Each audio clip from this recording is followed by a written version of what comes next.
नमस्कार दोस्तों, आप देख रहे हैं एवी न्यूज़, जहां आपको मिलती हैं ताज़ा, सीधी और भरोसेमंद खबरें बिना फालतू घुमाव के। मैं हर दिन पूरी मेहनत से आपके लिए अपडेट्स और न्यूज़ वीडियो लेकर आता हूं, ताकि आपको सही जानकारी सबसे पहले मिल सके। लेकिन आज वीडियो शुरू करने से पहले आपसे एक छोटी सी बात पूछनी है। क्या आपको मेरा काम पसंद नहीं आ रहा है? अगर ऐसा है तो प्लीज़ कॉमेंट करके ज़रूर बताइए कि मुझे कहाँ और क्या सुधार करना चाहिए। आपकी राय मेरे लिए बहुत मायने रखती है। मैं देख रहा हूं कि आप लोग वीडियो देखते तो हैं, लेकिन लाइक और सब्सक्राइब बहुत कम लोग करते हैं। अगर आपको कंटेंट ठीक लगता है तो एक लाइक और चैनल को सब्सक्राइब करके सपोर्ट जरूर करें। इससे मुझे और बेहतर काम करने की प्रेरणा मिलती है। चलिए अब शुरू करते हैं आज की बड़ी खबरें। देवर पर भाभी की हत्या का आरोप, परिवार पर साक्ष्य मिटाने के भी गंभीर आरोप। मथुरा के नौहझील थाना क्षेत्र के गांव बाघई कटेलिया में करिश्मा हत्याकांड ने इलाके को झकझोर दिया है। मृतका के पिता ने देवर, पति, सास और ससुर के खिलाफ हत्या और साक्ष्य मिटाने की प्राथमिकी दर्ज कराई है। पिता का आरोप है कि देवर की नीयत खराब थी और उसने जबरदस्ती की कोशिश की। विरोध करने पर ब्लेड से गला काटकर हत्या कर दी गई। इसके बाद परिवार ने खून के निशान धोकर और कपड़े साफ कर घटना को छिपाने की कोशिश की तथा नकाबपोश हमलावरों की झूठी कहानी गढ़ी। पुलिस और फोरेंसिक जांच में मामला खुल गया। हत्या में प्रयुक्त ब्लेड भी बरामद कर लिया गया है। पोस्टमार्टम वीडियोग्राफी के साथ कराया गया और शव मायके ले जाकर अंतिम संस्कार किया गया। पुलिस आरोपियों की तलाश में लगातार दबिश दे रही है। प्रेम विवाह से नाराज ससुराल पक्ष ने युवक की हत्या। पीलीभीत के माधव टांडा निवासी 25 वर्षीय राम सागर की काकुरी के लालता खेड़ा गांव में चाकू से हमला कर हत्या कर दी गई। वो अपनी पत्नी कामिनी से मिलने बड़े भाई के साथ ससुराल पहुंचे थे। आरोप है कि ससुर, 2 साले और एक नाबालिग रिश्तेदार ने मिलकर उन पर ताबड़तोड़ वार किए। भाई राहुल पर भी हमला हुआ, लेकिन वो भागकर बच गए। पुलिस के मुताबिक प्रेम विवाह से नाराज परिवार ने वारदात को अंजाम दिया। घायल राम सागर को अस्पताल ले जाया गया, जहां उन्हें मृत घोषित कर दिया गया। पुलिस ने ससुर और 2 सालों को गिरफ्तार कर लिया है, जबकि एक नाबालिग को हिरासत में लेकर पूछताछ जारी है। यूपी बोर्ड परीक्षाओं की शुरुआत। आज से उत्तर प्रदेश माध्यमिक शिक्षा परिषद की हाई स्कूल और इंटरमीडिएट परीक्षाएं औपचारिक रूप से शुरू हो गई हैं। पूरे राज्य में परीक्षा का माहौल गंभीर और अनुशासित दिखाई दे रहा है। इस वर्ष कुल 53 लाख से अधिक छात्र छात्राएं परीक्षा में शामिल हो रहे हैं, जिसके लिए 8033 परीक्षा केंद्र बनाए गए हैं। सुरक्षा और पारदर्शिता सुनिश्चित करने के लिए कड़े इंतजाम किए गए हैं। सीसीटीवी निगरानी, स्टैटिक मजिस्ट्रेट और फ्लाइंग स्क्वाड तैनात हैं। प्रदेश की माध्यमिक शिक्षा मंत्री गुलाब देवी ने सभी परीक्षार्थियों को शुभकामनाएं देते हुए कहा है कि छात्र आत्मविश्वास बनाए रखें, समय से केंद्र पर पहुंचें और किसी भी प्रकार की अफवाह पर ध्यान न दें।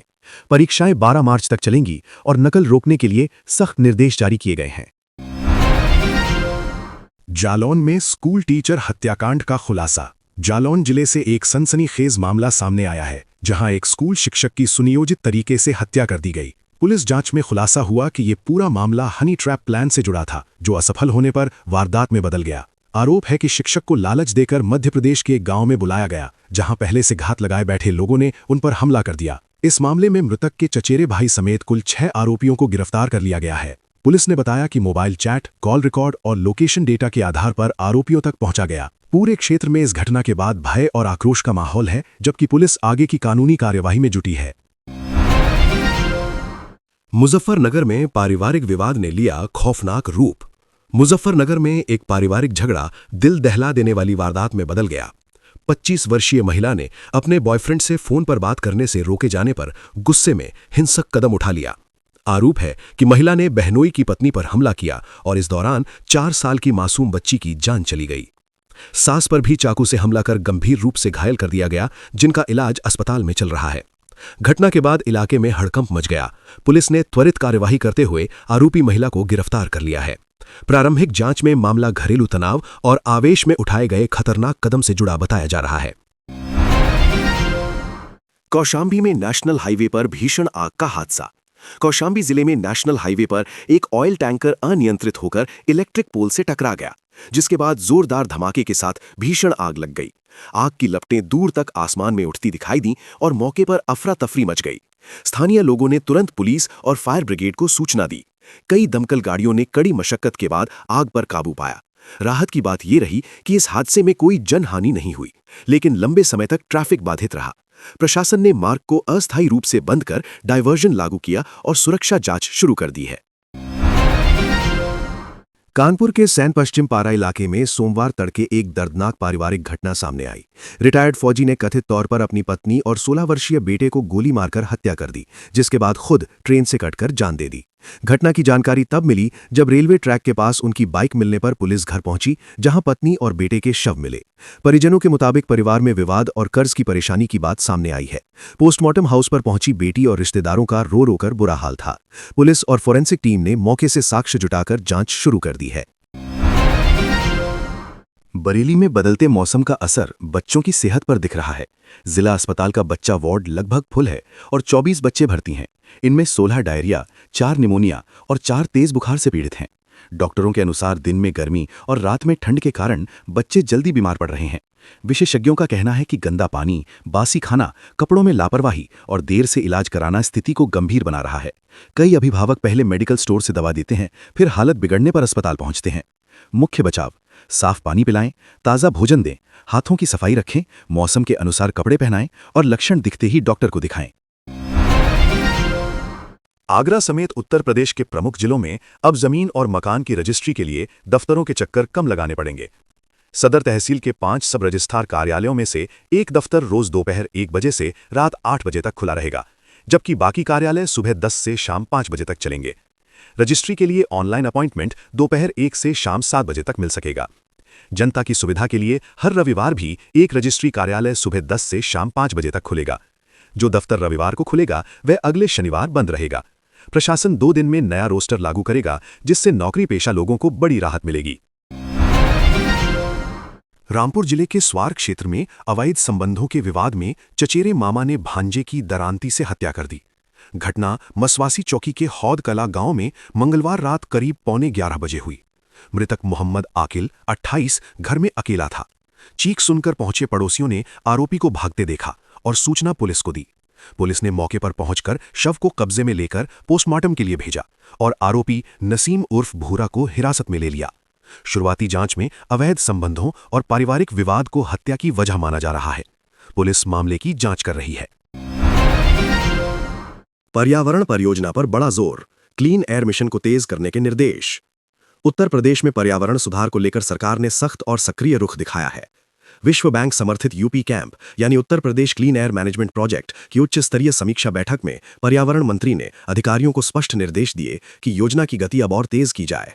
बैठक में कहा गया कि वायु प्रदूषण केवल रिपोर्टों में कम नहीं होना चाहिए, बल्कि शहरों की हवा में इसका असर दिखाई देना चाहिए। इस प्रोजेक्ट के तहत प्रदूषण मॉनिटरिंग, उत्सर्जन नियंत्रण, स्वच्छ ईंधन को बढ़ावा और ग्रीन जॉब्स के नए अवसर तैयार करने पर विशेष फोकस रखा गया है। अधिकारियों को समयबद्ध लक्ष्य देकर जवाबदेही तय की गई है। सरकार का कहना है कि ये पहल आने वाले वर्षों में सार्वजनिक स्वास्थ्य और शहरी जीवन गुणवत्ता सुधारने में निर्णायक साबित होगी। एक्सप्रेसवे और सेमीकंडक्टर, इंफ्रास्ट्रक्चर और टेक्नोलॉजी में बड़ा विस्तार। प्रदेश में बड़े इंफ्रास्ट्रक्चर प्रोजेक्ट्स तेजी से आगे बढ़ रहे हैं। गंगा एक्सप्रेसवे, जो मेरठ से प्रयागराज तक लगभग 594 किलोमीटर लंबा होगा, अपने निर्माण के अंतिम चरणों में पहुंच रहा है। इसके साथ दिल्ली देहरादून एक्सप्रेसवे पर भी काम तेज रफ्तार से जारी है। अधिकारियों के अनुसार ये परियोजनाएं वर्ष 2026 तक जनता के लिए खोलने का लक्ष्य है, जिससे यात्रा समय में भारी कमी और लॉजिस्टिक्स को बड़ा लाभ मिलेगा। वहीं टेक्नोलॉजी सेक्टर में ऐतिहासिक कदम उठाते हुए नोएडा में उत्तर भारत की पहली सेमीकंडक्टर यूनिट की आधारशिला रखने की तैयारी है। इसका शिलान्यास प्रधानमंत्री नरेंद्र मोदी द्वारा किया जाना प्रस्तावित है, जिससे हाईटेक मैन्युफैक्चरिंग और रोजगार के नए अवसर खुलेंगे। विधानसभा सत्र में तीखी नाराजगी, अधिकारियों के रवैये पर उठे सवाल। विधानसभा के बजट सत्र के दौरान विकास और प्रशासनिक जवाबदेही का मुद्दा जोरदार तरीके से उठा। सत्ता पक्ष और विपक्ष दोनों दलों के विधायकों ने एक सुर में अधिकारियों के व्यवहार पर नाराजगी जताई। सदन में कई जनप्रतिनिधियों ने कहा कि अधिकारी फोन नहीं उठाते, संदेशों का जवाब नहीं देते और क्षेत्रीय समस्याओं पर संवाद से बचते हैं, जो लोकतांत्रिक व्यवस्था की भावना के खिलाफ है। इस मुद्दे पर चर्चा के दौरान माहौल गंभीर रहा और कई सदस्यों ने इसे जनता के अपमान से जोड़कर देखा। सरकार से मांग की गई कि अधिकारियों के लिए स्पष्ट कम्युनिकेशन प्रोटोकॉल तय हो और जनप्रतिनिधियों से समन्वय अनिवार्य बनाया जाए। संकेत दिए गए कि लापरवाही पाए जाने पर सख्त प्रशासनिक कार्यवाही भी हो सकती है। बरेली जंक्शन की वॉशिंग लाइन और स्टोर से अलग अलग ट्रेनों के 142 कोचों की 1200 से ज्यादा बैटरियां चोरी होने का मामला सामने आया है। कई दिनों तक जिम्मेदार अधिकारियों ने इसे दबाए रखा, लेकिन मामला उजागर होने पर हड़कंप मच गया। नॉर्दर्न रेलवे के मुरादाबाद मंडल मुख्यालय में स्टोर इंचार्ज समेत कई अधिकारियों को तलब किया गया है और जांच कमेटी गठित कर दी गई है। कोचों में करंट प्रबंधन के लिए इस्तेमाल होने वाली बैटरियां काफी महंगी होती हैं और इनके रखरखाव की जिम्मेदारी इलेक्ट्रिक विभाग की होती है। स्टॉक जांच में बड़ी संख्या में बैटरियां गायब मिली। रेलवे संपत्ति की सुरक्षा के लिए जिम्मेदार आरपीएफ की भूमिका पर भी सवाल उठे हैं। अधिकारियों का कहना है कि जांच पूरी होने के बाद ही सही संख्या और जिम्मेदारी तय होगी, फिर कार्रवाई की जाएगी। बरेली के बारादरी थाना क्षेत्र में पीलीभीत बाईपास समेत कई जगहों पर मंगलवार को पुलिस ने कैफे और स्पा सेंटरों पर छापेमारी की। मेडिसिटी हॉस्पिटल के पास स्थित एक अस्पताल की दूसरी मंजिल पर स्पा सेंटर की आड़ में देह व्यापार की शिकायत मिली थी। पुलिस पहुंची तो आरोपी फरार मिले, लेकिन मौके से आपत्तिजनक सामग्री बरामद हुई। स्पा सेंटर को सील कर दिया गया है। इंस्पेक्टर धनंजय पांडे के अनुसार स्थानीय लोगों की सूचना पर कार्रवाई की गई। कासा गोल्डन स्पा सेंटर और just chill hotel and cafe समेत अन्य स्थानों की भी जांच हुई। कुछ संगठनों ने शहर में अवैध रूप से चल रहे स्पा और मसाज पार्लरों के खिलाफ सख्त कार्रवाई की मांग की है।